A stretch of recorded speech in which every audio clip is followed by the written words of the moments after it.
La idea es que en estos minutos les converse sobre el manejo y el seguimiento del neonato expuesto al VIH. Haciendo referencia un poquito a la epidemiología de la infección y adicionalmente a eso, a manera de introducción, es importante recordar que para el año 2018, 37.9 millones de personas se encontraron viviendo con el VIH. De estos, se consideraron que 1.7 millones eran niños que tenían una edad por debajo de los 15 años. ¿Por qué les quise traer de pronto este dato del porcentaje que eran niños? Porque si recordamos, aproximadamente el 90% de las infecciones que ocurren en la población pediátrica, en especial en los menores de 13 años, se deben a una transmisión materno-infantil. De allí la importancia de llevar a cabo una serie de intervenciones que nos ayuden a prevenir las infecciones tanto en la madre y por ende prevenir la transmisión al producto de la concepción. Cuando nosotros analizamos los diferentes momentos en los que de pronto puede ocurrir esa transmisión materno-infantil, siempre nos van a llevar estos tres. En útero, durante toda la gestación, al momento del parto o ya en el posparto inmediato o tardío por medio de la lactancia materna. De estos tres, se considera que el momento más importante en el cual aproximadamente las 2/3 partes de los niños se infectan es al momento del parto. Y cuando nosotros analizamos como las intervenciones, es en el momento en el que de pronto se llevan a cabo la mayoría de ellas. No siempre las más importantes, pero sí la mayoría de ellas. De esta manera, podemos nosotros determinar que existen una serie de factores que van a estar relacionados con la transmisión materno-infantil, de los cuales definitivamente el que va marcando la parada es la ausencia de tratamiento antirretroviral en la materna. ¿Y eso va a estar ligado con qué? Va a estar ligado sencillamente con una falta de diagnóstico oportuno. Adicionalmente a esto, se considera que aquella materna que no recibe antirretroviral va a estar asociado con una viremia alta. Adicionalmente a eso, la administración de lactancia materna, el hecho que la señora se hubiera diagnosticado durante ese embarazo, el fumar cigarrillos, el uso ilícito de otro tipo de sustancias psicoactivas y adicionalmente a eso las infecciones del tracto genital son considerados como factores de riesgo para el desarrollo de esa transmisión materno-infantil. Cuando nos vamos a la evidencia es clara. Digamos que no se necesitan de pronto seguir realizando estudios que soporte la asociación entre la lactancia materna o la administración de lactancia materna o el no uso de antirretrovirales anteparto o el no realizar el tamizaje y el desarrollo de transmisión materno-infantil. Estos estudios realmente, si nos damos cuenta, no son nuevos. Estamos hablando de 2002 y 2010, en el que básicamente nos muestran asociación entre el no uso de medicamentos, el no realizar el tamizaje materno en forma oportuna, el tener a una mamá inmunosuprimida con el desarrollo de una transmisión materno-infantil, siendo dicha asociación estadísticamente significativa.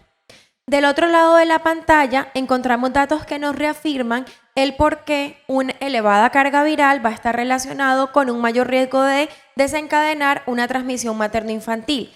Y si nos damos cuenta en estos números, nos hacen una comparación entre aquella mamá que se encuentra con una supresión viral óptima versus aquella mamá que al momento del parto llega con una carga viral de 100.000 copias por mililitro, en el cual podemos básicamente observar cómo hubo 0% de casos en aquellas mamás que llegaron con supresión viral versus un 40.6%. ¿Esto qué hace referencia? Una vez más, que si esa mamá no se diagnostica en una forma temprana, no inició el antirretroviral en una forma temprana, al momento del parto no va a llegar suprimida y por ende tenemos una alta probabilidad de que ese bebé nazca infectado. Eso no es nuevo, se conoce desde 1999. Es por esto que se han desarrollado una serie de estrategias de prevención. Y considero que la primera estrategia que tenemos es diagnosticar a la mamá. Cuando nosotros estamos tratando de diagnosticarla, tenemos que remitirnos a la guía de supervisión del embarazo. Esta guía tampoco es nueva. Y en la guía colombiana, ¿qué menciona? Esta guía nos menciona que aquella materna, ¿verdad? O todas las maternas deben ser tamizadas en 2 momentos. Al inicio del control prenatal y adicionalmente a eso describen una segunda prueba realizada en 3er trimestre. Cuando revisamos otras guías, por ejemplo la de Estados Unidos, AIDS-Info, ¿qué nos encontramos? Que ellos nos recomiendan una 3ª prueba. Esa 3ª prueba se debe realizar al momento del parto en aquellas maternas que tienen alto riesgo de infección por el VIH. Esta indicación también está soportada con el lineamiento que hace muchos años, eso fue como en el 2010, cuando iniciaron en las Américas el plan de erradicación de la transmisión vertical madre e hijo, tanto del VIH como de la sífilis nos dieron, en la cual nos decían que debíamos tamizar también en esos 3 momentos, al principio del embarazo, al inicio del control prenatal, en 3er trimestre y adicionalmente a eso al momento del parto. Estamos en mora de pronto de también adherirnos a dicha recomendación. Cuando yo ya tengo a la materna diagnosticada, es importante también tratarla y digamos que no se cumplen las indicaciones que nosotros encontramos en un adulto no gestante. Es condición sine qua non, materna diagnosticada, materna tratada. Una vez más, con el objetivo de disminuir la transmisión vertical del VIH. Finalmente, es importante que nosotros sepamos cómo tiene que ser monitorizado esa materna. ¿Sí? De pronto yo no veo gestantes, veo al producto de dicha gestación, pero al momento de yo realizar esa historia clínica yo sí tengo que saber cómo fue el comportamiento virológico de esa materna. En especial, esa carga viral que nosotros realizamos entre la semana 34 y la semana 36. El motivo es que todas las acciones que vamos a indicar en esa gestante van a estar relacionadas con si ella llegó o no con una supresión viral óptima. En esta diapositiva básicamente quise traerles las recomendaciones que nos dan en AIDS-Info, en los cuales, ¿qué es lo que nos de pronto amplía un poquito el horizonte? Habitualmente nosotros siempre hemos pensado que una materna con VIH es igual a cesárea, que el parto vaginal está contraindicado. En estos momentos, ¿qué es lo que se recomienda? Que la elección de la vía del parto, una vez más, va a estar relacionada con esa carga viral que yo realizo entre la semana 34 y la semana 36.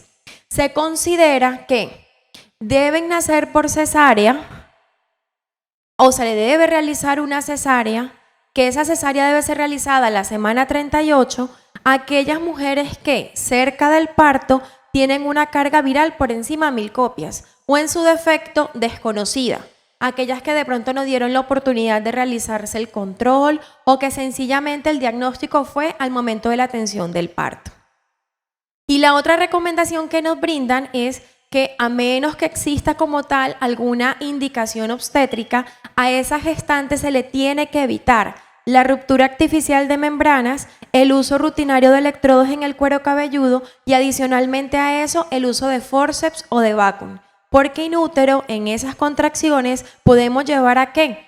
O en su defecto por pérdida de la barrera, exposición de ese recién nacido o de ese, en ese momento sigue siendo un recién nacido, a las secreciones maternas en una mamá que está virémica podemos llevar a que las estrategias que estamos realizando realmente salgan inefectivas. Finalmente, con relación al uso de los antirretrovirales, estamos también acostumbrados a que toda materna debe recibir la infusión de deoxyribonucleico intraparto, pero una vez más ellos también dan una serie de indicaciones y nos dicen que solamente deben ser administrados en aquellas maternas que llegan con una carga viral por encima de 1000 copias o que sencillamente desconozco el nivel con el que llegó a la atención del parto.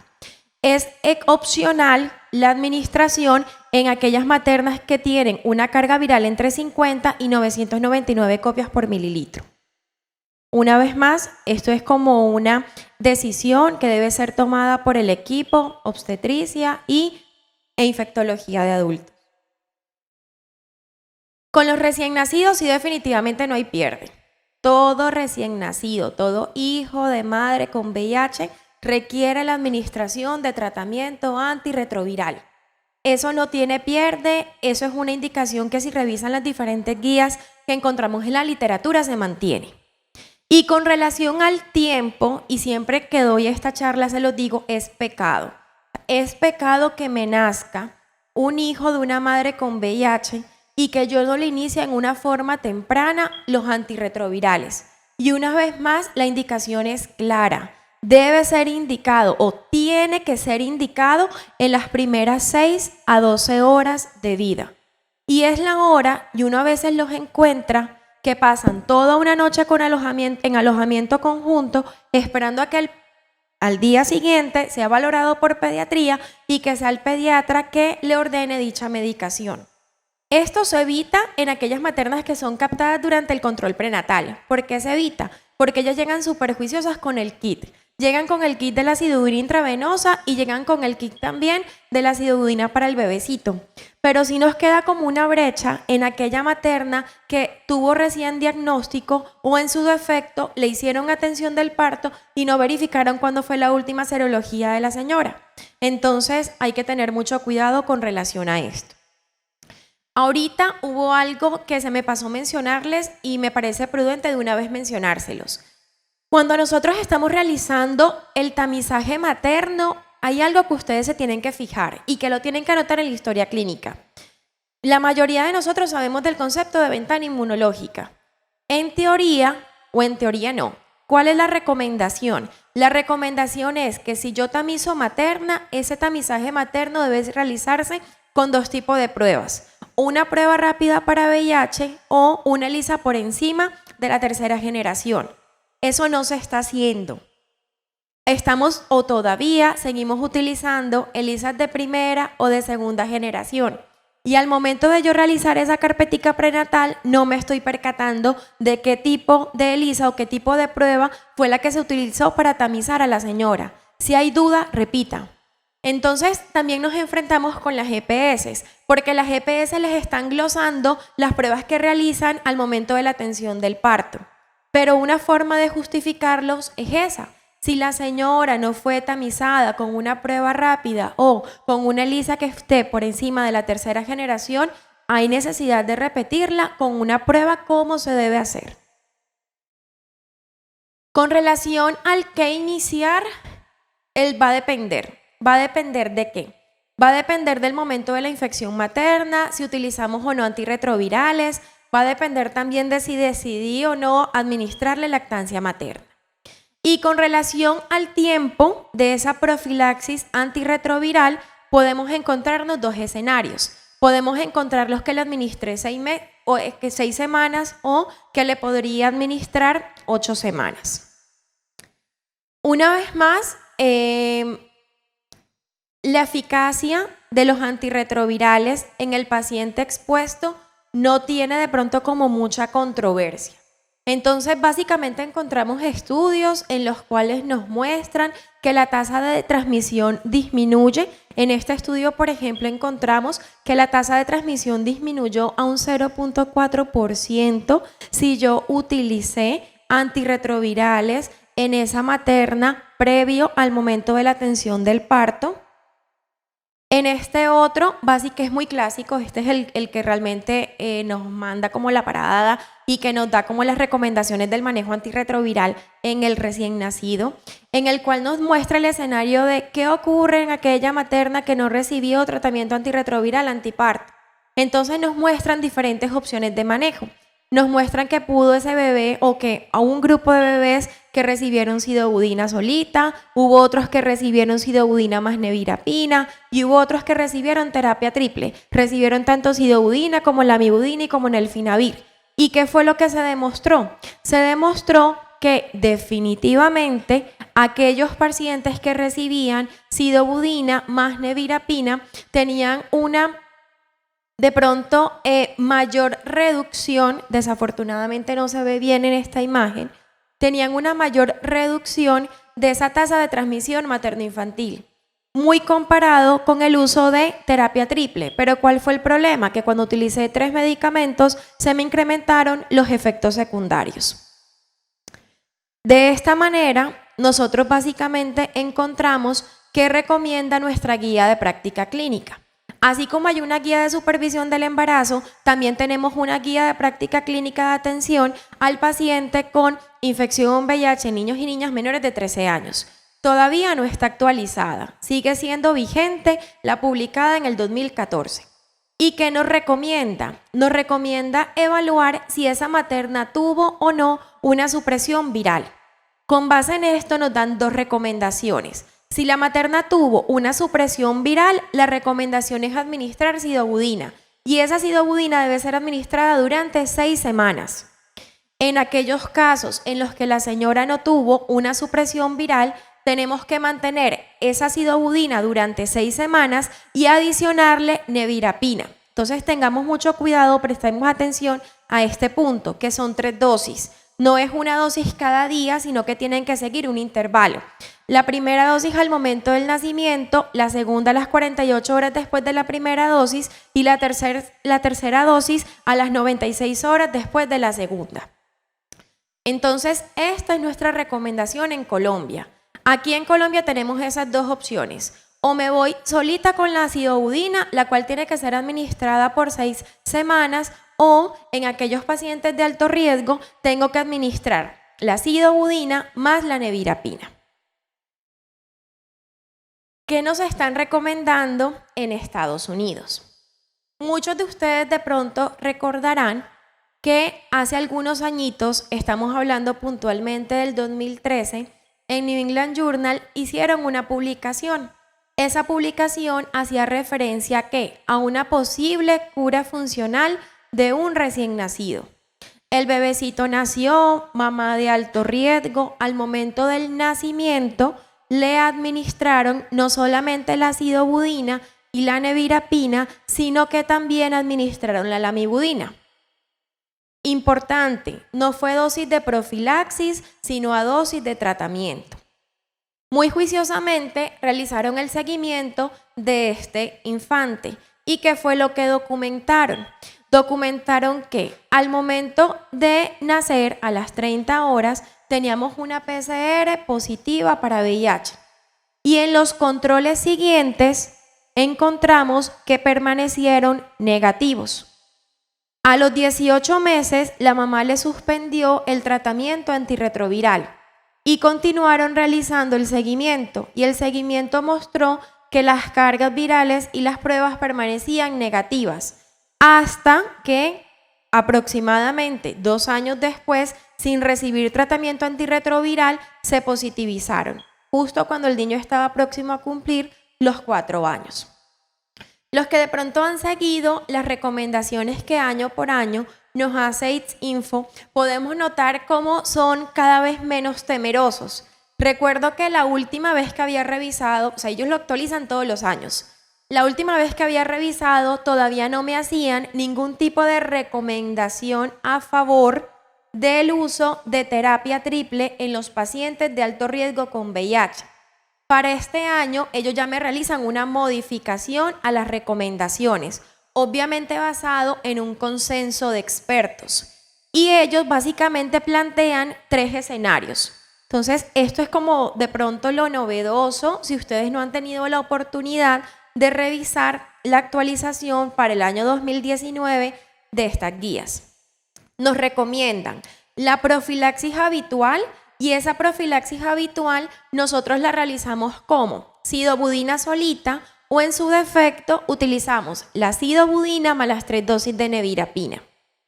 Y ahora nos abren un escenario más, y el escenario más o el escenario adicional hace referencia a la terapia empírica. Esta terapia empírica tiene doble función que más adelante se las voy a explicar. Esta terapia empírica utiliza estos regímenes de tratamiento. Utiliza sidobudina más lamivudina más nevirapina, estas a dosis de tratamiento y no a dosis de profilaxis.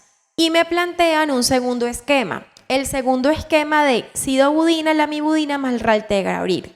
La idea es que desde que nazca, desde el momento del nacimiento, este paciente va a recibir alguno de estos dos esquemas. Entonces, ¿qué les quería de pronto explicar con relación a ese nombre de terapia empírica?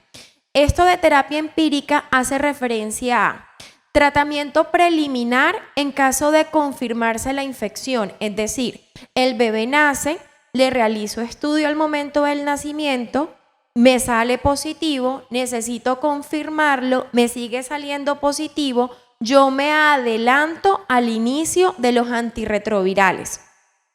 Y también este esquema funciona como profiláctico. ¿Profiláctico para quién? Profiláctico para aquel niño que finalmente sus pruebas van a salir negativas. Entonces digamos que está el beneficio de adelantarme una semana, 2 semanas, un mes al tratamiento antirretroviral en el niño que finalmente va a ser diagnosticado, y como profilaxis aquel cuyas pruebas salen negativas. Y tenemos también la terapia como tal instaurada, la cual se realizaría en aquel paciente que yo logre confirmar la infección. De esta manera, y a manera de resumen, tenemos los 3 tipos de tratamientos y tenemos las diferentes, de pronto, indicaciones para su uso. Ellos nos brindan 2 categorías, un paciente de bajo riesgo y de alto riesgo. Y esto es súper sencillo, porque el paciente de alto riesgo va a ser aquel que llegó con una carga viral positiva o desconocida. Entonces, el paciente de bajo riesgo va a recibir la acidobudina, pero ellos nos disminuyen 2 semanas. Es un paciente que no lo va a recibir por las 6 semanas que, por ejemplo, nos recomienda nuestra guía colombiana, sino que se disminuye el tiempo de administración a 4. También nos categorizan al paciente como de alto riesgo y ya les mencioné cuáles eran. Si yo me baso en la guía colombiana, ellos me recomiendan la administración de la acidobudina 6 semanas y las 3 dosis de nevirapina. Coinciden las 2 guías en dicha indicación, pero una vez más nos abren la ventanita que el experto, en este caso el infectólogo o el pediatra, si no tienen acceso de pronto al infectólogo, tienen la opción de utilizar, y es la terapia empírica. Desde el momento del nacimiento el paciente recibe tanto la acidobudina como la lamivudina, la nevirapina o el raltegravir a una dosis terapéutica y no profiláctica. Este sería el mismo esquema también para el paciente que se encuentra con ya diagnóstico establecido de la infección por el virus del VIH. A manera de información, existen tablas, nuestra guía las tiene. Lo que les quiero resaltar es que para yo formular el medicamento tengo que fijarme en 2 cosas: el riesgo del paciente y adicionalmente a eso la edad gestacional que tiene, la ruta de administración, si es intravenosa, si es vía oral, porque dependiendo de eso las dosis cambian. Muchas veces no nos damos cuenta de eso. Algo tan simple como habitualmente la acidobudina se administra 4 miligramos por kilo. Desciende la dosis si yo lo administro IV. Entonces tenemos que fijarnos mucho en el vademecum, la forma de administración. Y si yo me fijo en un vademecum, en el caso de los neonatólogos, por favor que esté un poquito actualizado, porque si me fijo en el Neofax me siguen administrando la acidobudina cada 6 horas, mientras que las recomendaciones hace algún tiempo ya cambiaron y ya lo administro cada 12. Entonces son cositas pequeñitas que realmente nos marcan la diferencia. Con relación al seguimiento, básicamente, ¿cuál es el concepto que nos dan? Tenemos 2 tipos de pruebas para yo seguir a mi paciente: el uso de pruebas basadas en anticuerpos o la detección viral. La recomendación es clara y es que en el paciente menor de 18 meses yo tengo que realizar o utilizar pruebas de detección de ácido nucleico, y da igual que sean la detección del DNA o el RNA. Lo importante es que yo detecte dicho ácido nucleico. Pero también es importante saber esto.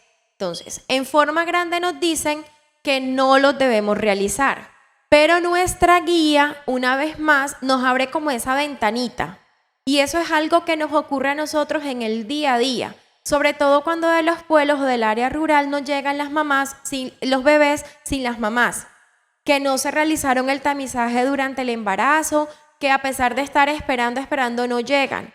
La guía de práctica clínica nos dice que en niñas y niños menores de 18 meses con criterios clínicos de VIH, sin conocimiento de estado serológico de la madre, podemos realizar ese tamizaje. O sea, nos abre la ventanita. ¿En qué sentido? En que al menos yo con esa prueba, en forma indirecta, puedo evaluar a la mamá. Quiero una vez insistir en que lo ideal es que yo realice la prueba en la mamá. Pero si yo no tuve forma de realizárselo a la materna, al menos hacérselo al recién nacido. Y bajo ninguna circunstancia el paciente puede irse de alojamiento conjunto o de alguna de nuestras unidades de cuidados intensivos sin haber verificado el estatus infeccioso. Una vez más me voy a nuestra guía y en la guía, ¿qué es lo que les quiero resaltar? ¿Cuándo debo yo realizar esa carga viral para diagnosticar la infección en el recién nacido? Y es fácil porque nos dan 2 momentos. Y cuando yo les explico a los estudiantes les digo 4-4. 4-4 es a las 4 semanas, es decir, al mes de vida, y la segunda prueba debe realizarse a los 4 meses. Y esta guía tiene como un problemita y es que puso como punto de mala práctica clínica que yo realice esa prueba en un periodo diferente. Pero una vez más están los expertos que en teoría deben de pronto analizar el contexto del paciente y determinar si puede o no ser realizada con anterioridad. Sin querer comparar, es importante saber qué se hace en otras latitudes. En este caso, ¿qué es lo que nos recomiendan en Estados Unidos? En Estados Unidos realmente nos recomiendan la realización de 3 pruebas. La primera prueba realizada a partir de las 2 semanas de vida, la segunda prueba a partir del mes y la tercera prueba a partir de los 4 meses. ¿Por qué les resalté la del nacimiento? Porque esa no estaba de pronto como indicada en el seguimiento que se le debe realizar a todos los pacientes. Realmente esta prueba del nacimiento la recomiendan realizar en aquellos pacientes que son de alto riesgo. ¿Y por qué es importante saber el número de pruebas que se realizan en Estados Unidos? Porque allá se realizan 2 tipos de exclusión, es decir, de descarte de la enfermedad. Yo puedo tener un descarte o una exclusión que es presuntiva o puedo tener la definitiva. ¿Con base en cuáles pruebas? Básicamente cargas virales. Entonces yo realizo una prueba o una exclusión presuntiva en aquel recién nacido que tiene 2 cargas virales negativas y que esas cargas virales fueron tomadas después de los 14 días de vida y después del mes de vida. Yo realizo también una exclusión presuntiva en aquel recién nacido que tiene una carga viral negativa tomada después de las 4 semanas. Y me dan esta nueva recomendación que no estaba el año pasado, y es en aquel paciente al cual yo le realizo una prueba de anticuerpos después de los 6 meses y me sale negativa, al menos yo puedo estar excluyendo presuntivamente la infección en ese recién nacido. Y ahora me mencionan cómo excluyo definitivamente la enfermedad. Y si recordamos la diapositiva anterior, se parece mucho a lo que hacemos en Colombia. Yo excluyo definitivamente la enfermedad si tengo 2 cargas virales negativas, las cuales son realizadas después del mes y después de los 4 meses.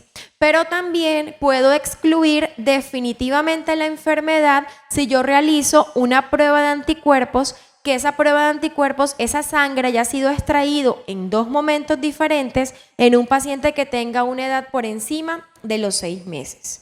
Entonces, digamos que esto es como lo diferente que nos aporta la guía con relación al seguimiento de este recién nacido. Ahorita les mencionaba cuáles eran los criterios, simplemente se los voy a volver a mencionar. Aquella mamá que no tuvo control prenatal, que no recibió antirretroviral ni antes ni durante el parto, aquella mamá que sí lo recibió anteparto, aquella mamá que solamente lo recibió intraparto, aquella mamá que inició en forma tardía los antirretrovirales, que tuvo un diagnóstico de infección aguda por el VIH, aquella mamá que tuvo una carga detectable cercano al parto, o aquella mamá que fue juiciosa, que recibió los antirretrovirales, pero que infortunadamente no tuvo una supresión viral. Entonces, estos recién nacidos son catalogados como alto riesgo para transmisión y es el grupo de pacientes que ellos nos abren la ventanita de tomarle al momento del nacimiento una prueba viral y segundo, iniciarle una terapia empírica contra el VIH. Ya para ir terminando, ¿qué nos hace falta con relación al manejo de este paciente expuesto? No voy a hacer mucho énfasis porque esta recomendación también cambió. Incluso UNICEF y Organización Mundial de la Salud, también Prolactancia Materna, me está modificando las indicaciones de no lactancia materna en el hijo con madre con VIH. Pero estamos en Colombia y nos tenemos que basar a lo que en estos momentos nos recomiendan nuestras guías de práctica clínica. Y en nuestras guías de práctica clínica nos dicen que desde el nacimiento hasta los 12 meses de edad tenemos que administrar leche de fórmula. Y para hacer esa leche de fórmula no se tiene que hacer ningún MIPRES, ¿sí? Eso está cubierto por el plan básico. Se considera que independientemente de si recibió o no recibió, una vez más, no administrar leche materna. Y aquí abajito está una recomendación que a pesar de ser chiquito no es menos importante. ¿Y es cuál? Que no es solamente decirle a esa mamá que no le debe dar teta. Adicionalmente a eso, ¿qué le tienen que decir? Que no le dé alimentos premasticados. Y muchas veces cuando uno hace mención, uno hace como malas caras, pero eso es del día a día. El niño que empezaron la alimentación complementaria, que la mamá viene y le coge la carnecita, se lo lleva a la boca, lo mastica y luego se lo da al bebé para que se lo termine de comer. Entonces, uno no lo cree, pero es muy frecuente y hay que dar esta recomendación. Y finalmente, haciendo de pronto un poquito de eco a lo que nos dijo ahorita la doctora Carolina, este paciente, tanto el hijo de madre con VIH, el expuesto, como el paciente que tiene ya el diagnóstico como tal establecido, no debe recibir ni la BCG ni el polio. Aclaro, la BCG se omite hasta cuando yo realice la exclusión de la enfermedad. Una vez yo cuente aquí en Colombia con mis cargas virales negativas realizadas a las 4 semanas y a los 4 meses, inmediatamente le aplico al bebé la BCG. Con relación al polio, la vacuna contraindicada es la oral. Ahorita tenemos una ventaja y es que la parenteral está aprobada en nuestro país para administrar a los 2 y a los 4 meses. A los 4 meses lo excluí. ¿Qué es lo que estamos viendo en el día a día? Que a pesar de esa exclusión, el bebecito, cuando llegan los 6 meses, ¿qué le ponen o qué le administran? La polio oral. Ese paciente, las dosis siguientes de polio siempre tienen que ser parenteral. Y esa es una labor de quien realiza promoción y prevención, el que aplica la vacunación, el médico del control, el pediatra, el infectólogo. Es responsabilidad de todos, con el objetivo de evitar la enfermedad ¿en quién? En la madre, en el padre, en los convivientes en general. Y ya finalmente, ahora sí para terminar, la profilaxis contra neumocistis. La profilaxis contra neumocistis se administra ¿en qué momento?